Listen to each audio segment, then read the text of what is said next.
Hello? Hello? Who is this? Hi there. I recently heard you watched It. I was wondering if I could get your opinion on that. Yes, I can give you my opinion on it. So, let's begin, shall we? Tell me what you think. Well, as it was a miniseries back in 1990, it's one of those movies that kind of stood the test of time, but at the same time, it's a wee bit dated. In what way do you think it's dated? Well, it is very well, filmed in 1989. It's kind of old looking.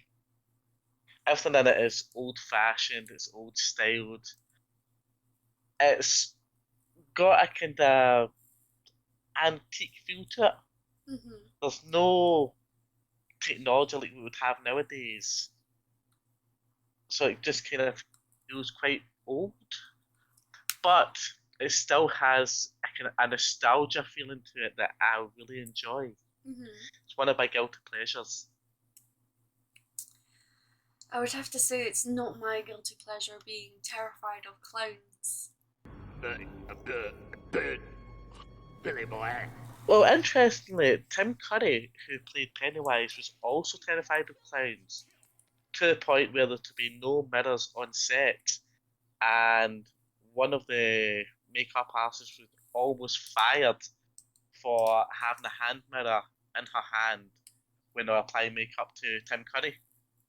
That's interesting. That really is interesting because I do understand that um, doing my Joker cosplays um, and being terrified of clowns, you start putting the makeup on and you stop becoming yourself, and the mask comes down. Um, what I find really strange is that he plays Pennywise so well, it becomes eerie almost, believable to me at least. Well, that's the whole thing with Tim Curry as well, though, because the sort of actor he is. He a lot of the cast would not actually spend time with him during breaks in filming because he was so creepy. Mm-hmm. He was very methodic in how much of a creep factor he gave out to the point where in other movie roles he's been declined for other movies for auditioning far too creepy for a role. He's just naturally talented for his basically level 100 creep factor. Mm-hmm. But May the I? man is an absolute legend. He is an absolute legend. He is. What is your favorite part of it? I like when in the first part of the movie, because it's split into two parts. First part being when they're kids, second part when they're adults.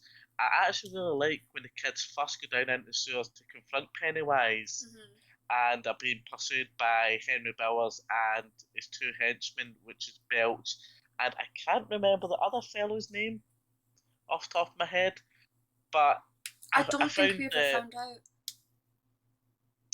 they may have mentioned. I think they did mention them in the movie. I'm trying to think though.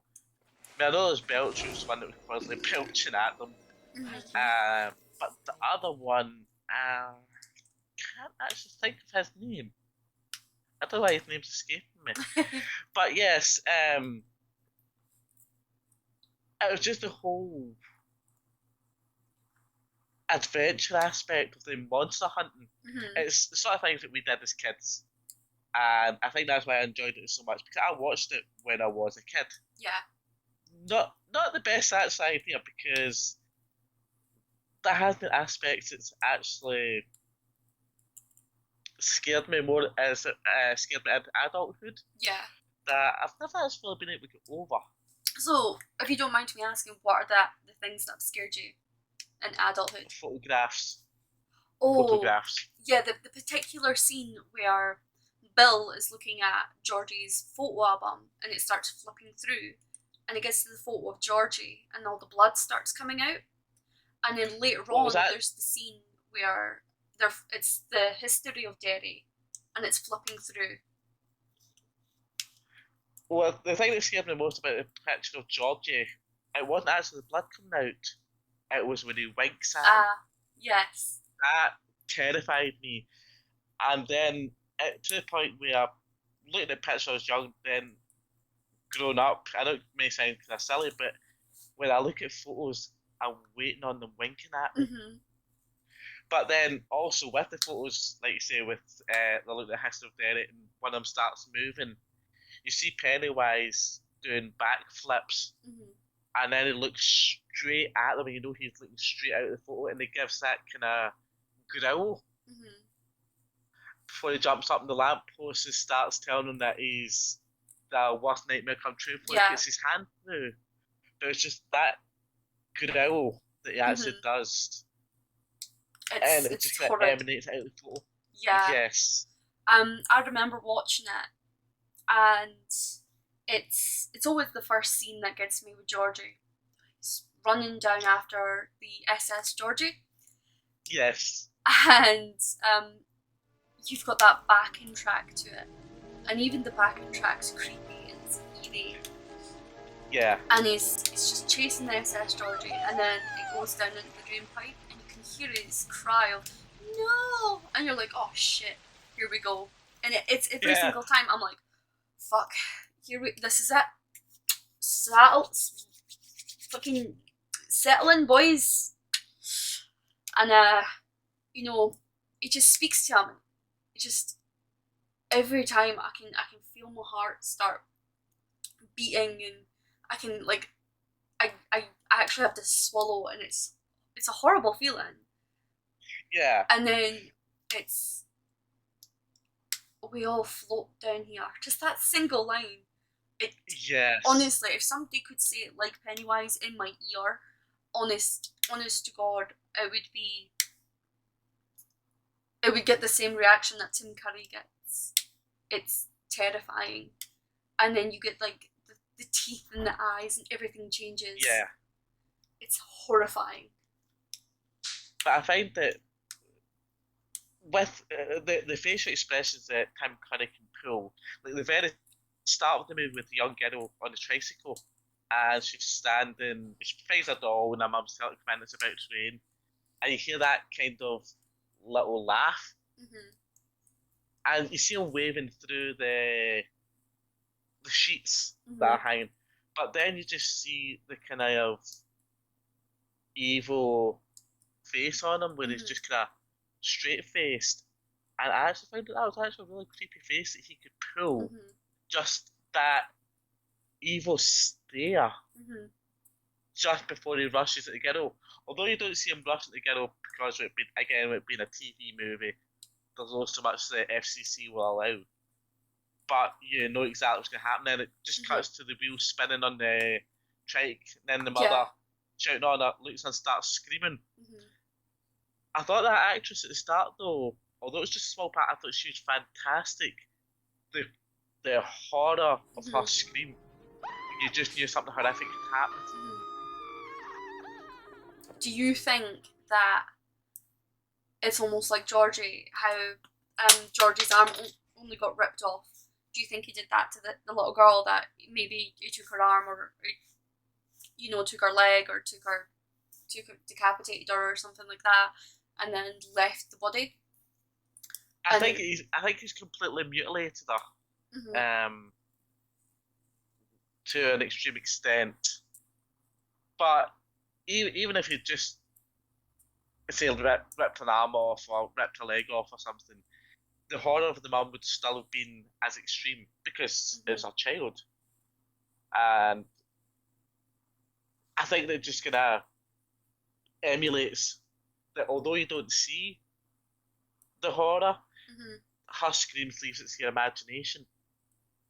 And the good things about movies, and this is how fan fiction comes into play with movies, is that you actually make that scene for yourself how horrific or subdued you want that to be. I mean, you may want to just picture that she's maybe just been, I don't know, stabbed or something, or you may want to picture that she's been absolutely mutilated, decapitated, eviscerated.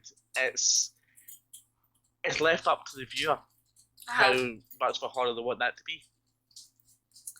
I feel like that's why the book to me is scarier, because I'm not being fed an image. My own mind makes that image up.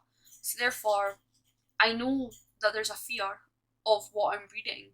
So my mental image is then 10 times worse as it goes on, as it gets more descriptive. What I'd like to ask you though is, what do you think they could have done better? In the movie? Mm-hmm. I think the addition of Chud, Chud being the spirit turtle, who in the book was kind of a protector of the kids, because Chud knew that these kids, with the combination of them, they'd have the power between them in order to defeat Pennywise. Pennywise knew this too. This is why he didn't actually kill the kids. There's been a lot of questions raised as to why he could kill other kids, but not them. Why he would just kind of toy with them. He toyed with them to drive them apart. And I think that having Chud featuring in the movie would have explained it a lot better to the viewer. They had about 4 hours to play with between the two parts. They could have fitted Chud in quite easily. I also think that it was good that they did not add in what happens in the show with the kids after the first defeat Pennywise. I think we all know the story of that one. Talk to us, Mike. Tell us stories. Tell us things so we don't have to remember what we just saw in the library. Yeah? Hey, come on, pal. Don't let it get you. Fight it. The book was, I found, too graphic for that scene. They were all 12-year-old. Yes, it's a bit, Stephen King, what were you thinking? Yes, but there's a reason why it's a massive horror. In 1985, when he released the book, it was a bit more acceptable to be that a bit more on the bone than what you'd get nowadays. Stephen King's even said that with certain books he's released, if he released them now, at the age he was when he released them then, like his first book, Rage, which was a short story, he said he'd been rushed straight to the guidance counselor if he'd actually turned that in nowadays. Rage was a very violent story which he had pulled from publication. But I think with how graphic he is in the books, and it just goes back to your point about imagination. Stephen King leaves very little to the imagination in his books. He's one of the most graphic authors I've ever read. And I've read quite a few graphic authors, like Richard Lehman, very, very graphic in the details. Yeah. So I think that with Stephen King depictions, going back to Chud, he was quite a pivotal part of his story. And as I say, if they included him in the movie, I think that it could have been maybe 10 times better. Possibly more, to explain to the viewers why Pennywise couldn't kill the children when it had multiple opportunities. Richie in the basement in the school, opportunity to kill him there. He had a chance to kill Stanley, but Stanley managed to get away from him in the house. There's Ben. He had a chance to kill him in the Barrens. He had a chance to kill Beverly in a bathroom. He had multiple opportunities to kill any of the kids. But because of the power of Chud, the spirit turtle, he couldn't do it. And I don't think that was conveyed to the audience particularly well enough. No, I have to agree, because if you were a first time watcher, you wouldn't even know of Chad. Say you never read the book, you would never have Yeah. known, because they don't talk about it. They don't allude to it. They don't hint at it at all. It's almost as if you get the impression he's toying with them, Yeah. but you wonder why. You go, why, if you're so powerful, why do you need to toy with your food? Why are you toying Yeah. with your food? Is it just because you're sadistic? Is it just because you want to? Because you can? And then you start asking these questions, and just it's not like pieces fit together, because the story is not completed. They've not added in that important part of the story to get Yeah. you there. So you're just sort of left with all these questions, wondering why are you just playing with these kids? Like, why are you taunting them? You come Yeah. and you basically tell them you can get them and kill them and eat them, but you don't. And the kids as well, they also did, I think it was a ritual of Chud, which actually showed them how Pennywise actually came to be on Earth. Mm-hmm. That, and in the movie, you could be forgiven for thinking that it was some sort of demon, Mm-hmm. but it was actually an alien species that crash landed on the Earth when the Earth formed. It had been here for millions of years. Mm-hmm. And his great adversary was Chud, and Chud showed the children how they could defeat him, what his weaknesses were, where he came from.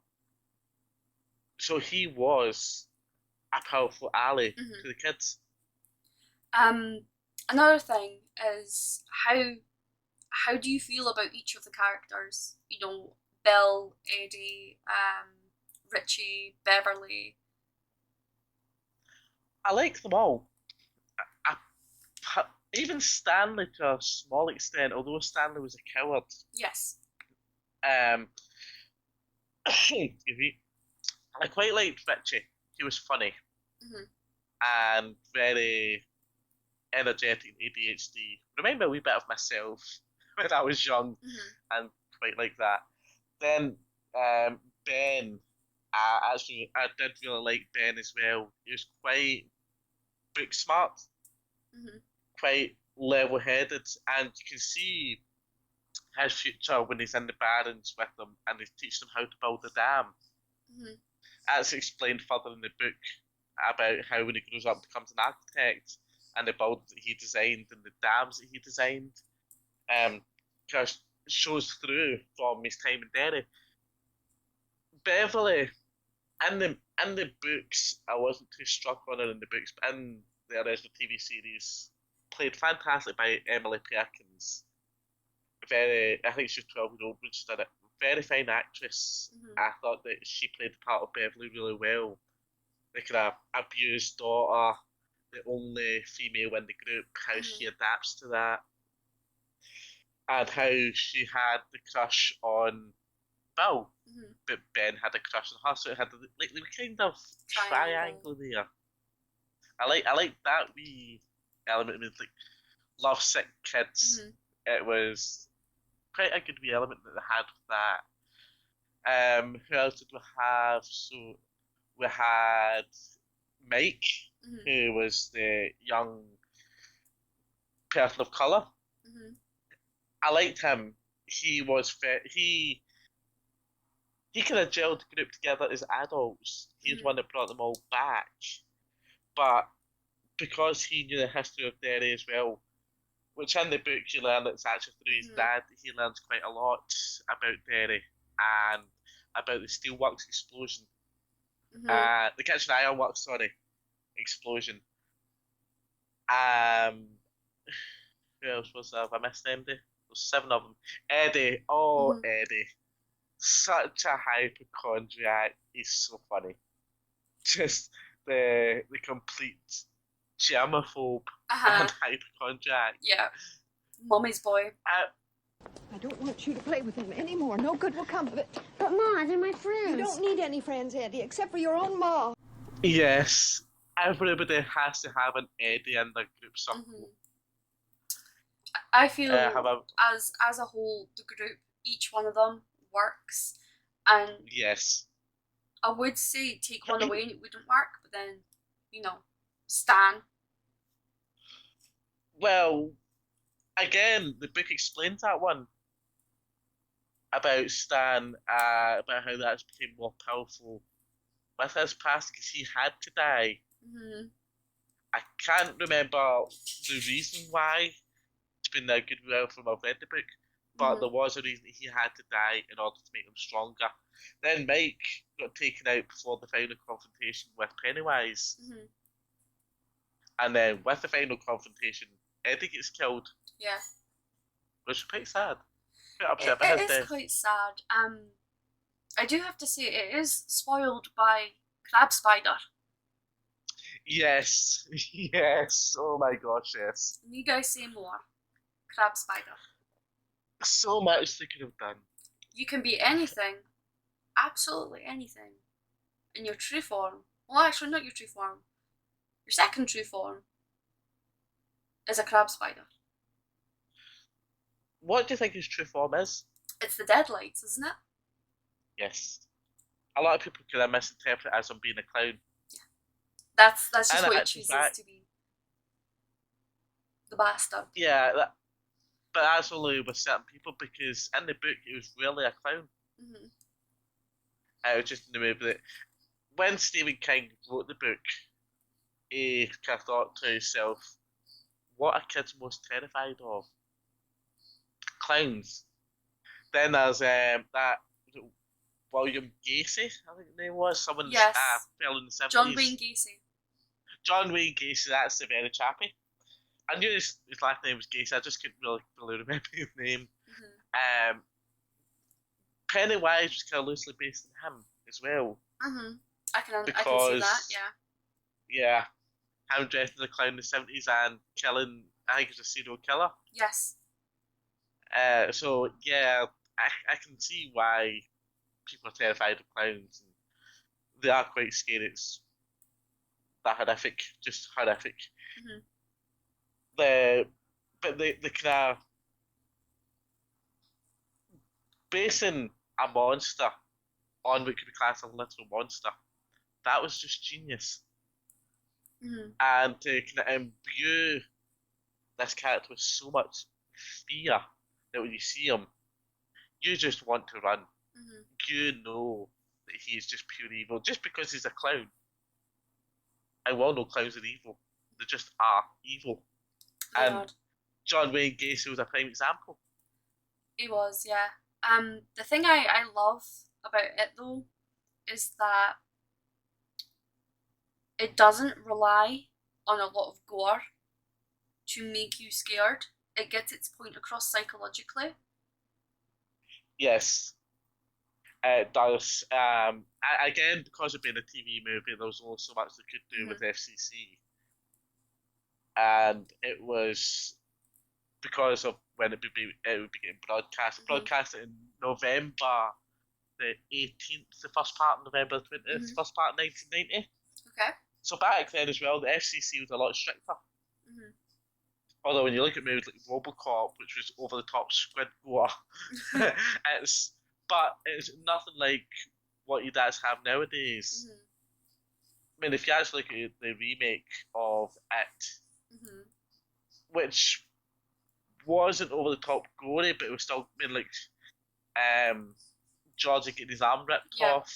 You see him kind of flopping the street and the blood's coming out, and then I think he gets dragged into the sewer and you just see the streak of blood still in the street. I think the difference between the TV movie and the movie, well, we'll just call it the remake, is that, like you were saying, there was only so much they could do with the TV movie, but with the remake, there was a lot more they can do. There is a difference between the two, though, being that Bill Skarsgård's Pennywise is much, much more creepier than Tim Curry's. I am more afraid of Bill Skarsgård's Pennywise than I am of Tim Curry's. Tim Curry, it makes me feel on edge and worried. But Bill Skarsgård's, I actually physically have to go plug my sinks. Yeah, I think Bill Skarsgård did turn the factor up though, but again, that was due to like the budgets they had as well. for and the CGI they could put in the movie. With Tim Curry, how probably prosthetic teeth he had in his mouth. But with Bill Skarsgård, they could use CGI and give him a mouthful of razor sharp teeth that would just terrify anybody. To be honest, in regards to the teeth, the 1990 movie is better than the CGI, but then CGI ruins everything. Yes, That's because just... you can actually spot the CGI, and it takes away a bit of the realism, whereas with prosthetic teeth, it just generally looks real. And I thought that Tim Curry could pull that off pretty fantastic. Here's a question. If you were in the It universe, what would Pennywise appear as to you? I think it would actually appear as a clown. Because I do have a fear of clowns. Either that or my bank balance, because that's just scary as well. But no, yeah, I think it would actually be a clown. That may be just because my association with Pennywise being a clown anyway. Whereas, like in the book, and at one point in the book, it actually appeared as a shark. At another point in the book, which actually in the movie, it actually appeared as a clown body, but with a Doberman's head. That's when he's freeing Henry from the psychiatric ward. Yes. And just touch on that point just for a quick second though, with that security guard, what I didn't understand when I watched the movie until I read the book was that security guard had a roll of coins in his hand, and when Pennywise attacks him, it scatters, and I thought, why did they have all that money on him? But what they actually did in the book was that money would be wrapped up in tape, and that's used to use it as a weapon against inmates. Right. That makes more sense, yes. Yeah. To the point where they actually beat some prisoners unconscious and left prisoners brain damaged with these homemade cautious that they had. It was just like quarters rolled up in electrical tape. And I just thought that they should have actually explained that a bit better in the movie. Yes, because you just see him sort of have this thing and it falls to the ground and you're like, okay. Yeah. Why did he have money in his hand when okay. he's working? I generally thought like, oh, he's going to go to the vending machine, and then I was like, was there vending machines? I don't actually know. That was bizarre. Wonder if any of our viewers have a question for our guest today. If anyone has a question, I'm happy to answer. Obviously regarding it, not anything else. But I wonder if any of the viewers, how Pennywise would appear to them. That what is a their good biggest one. fear would be. Yes. I wonder what Pennywise would appear to as everybody else. Yeah. Maybe for yourself, how would it appear? Would it be a clown for yourself, or is it something more sinister? He probably would be a clown, but in his, the sharp teeth with the claws and things, kind of like how he appears to Eddie in the bathroom. Yes, right at the and end. they showed him. Yeah. That's probably how he would appear to me, because that's more what I find scary. While I do find the clown scary, Yeah. I could sort of be like, it's okay. But then once that came out, I'd be like, fuck. But I was trying to remember how he actually appeared to all the kids, because there was different appearances for kids with like sort of Ben. It was his father who was shot down over Korea. For Eddie, it was just him appearing in the drain because he had a fear of washing where other people were washing. Then we had Stanley, it was the mummy. Yeah. For Richie, it was that werewolf, which if I can touch on just for a wee moment, I found that scene really detracted away from the movie because I thought it was actually quite laughable. because I thought the scene was so bad. Yes. It was probably one of the worst scenes in the first part of the movie. Was that werewolf, because it just looked so ridiculously. It was very stupid. And Yeah. while for Richie it may have been something he was scared of, it really did come across just a Halloween costume.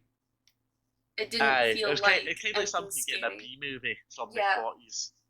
Yeah. Interestingly though, the one who played Richie was Seth Green, who went on to play Oz in Buffy the Vampire Slayer, who was actually a werewolf. Which I always thought was quite interesting, the kind of transition from being scared of a werewolf in a movie to a becoming a TV werewolf. show and being a werewolf. Yeah. It is. I quite like Seth Green though. He was a very good actor. I think he may be the only one who got bigger from the kid actors. I may be wrong though. Emily Perkins, and just interesting enough with the werewolf, Emily Perkins was in Ginger Snaps, which I'm sure was a movie series about werewolves. Yeah.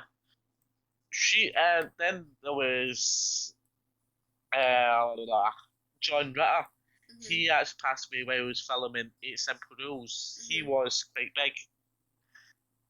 He passed away in 2003 while filming 8 Simple Rules. Jonathan Brandis, he took his own life in 2003. He was actually successful before filming it, and was actually in a few successful movies after that, like Sidekicks. There's a few other movies I've seen him in. But he tragically took his own life in 2003, so obviously ended his career.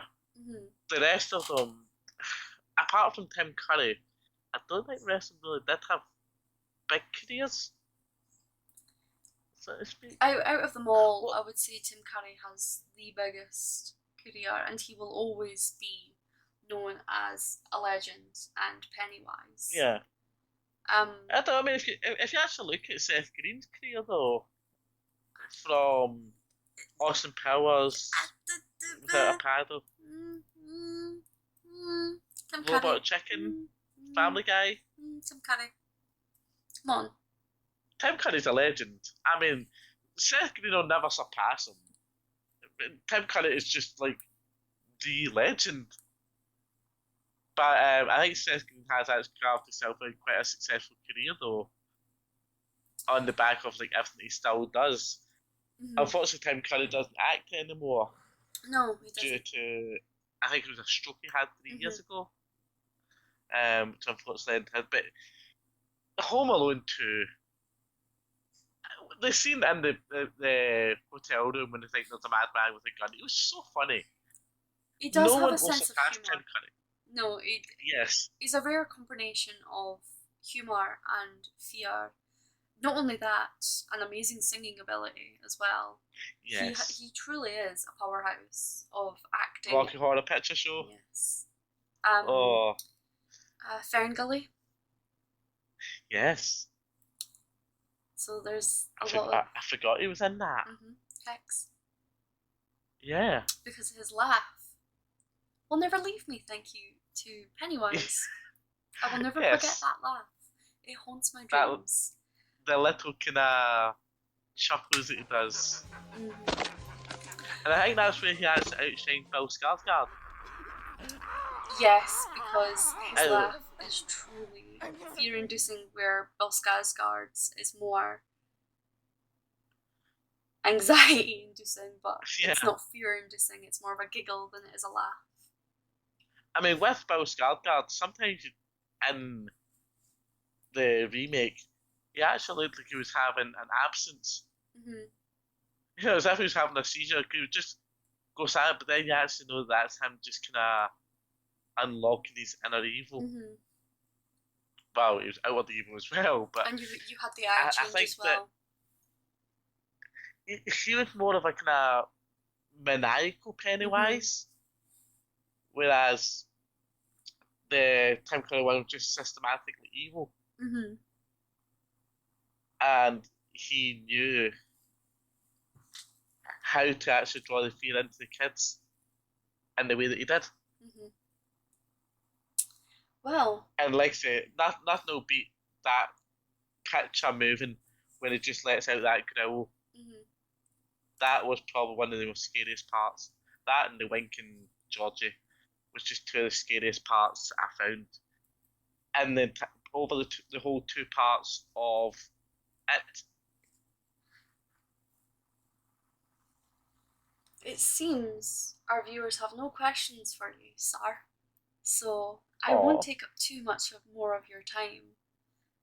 I will let you go back to your activities. But what was your favourite part of the movie? My favourite part of the movie. Yes. I think the viewers might want to know that. My favourite part of the movie. My favourite part of the movie was the rock fight. Yes.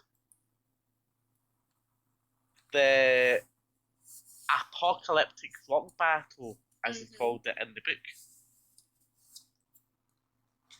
That's when they finally turned the tables on Henry Bowers.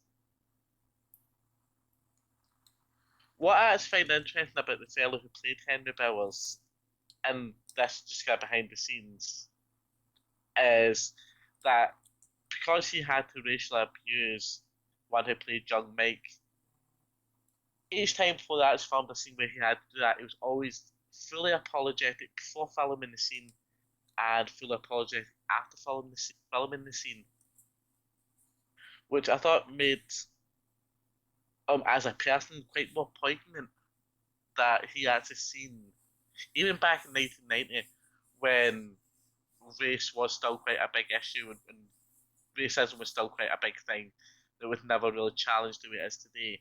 I thought it was quite good that a boy his age, when he must have been about 14, 15, could identify that even though they're making a movie, he could see what he was doing was wrong. Yes. Just one of my wee fun facts. Well, what we're gonna do now is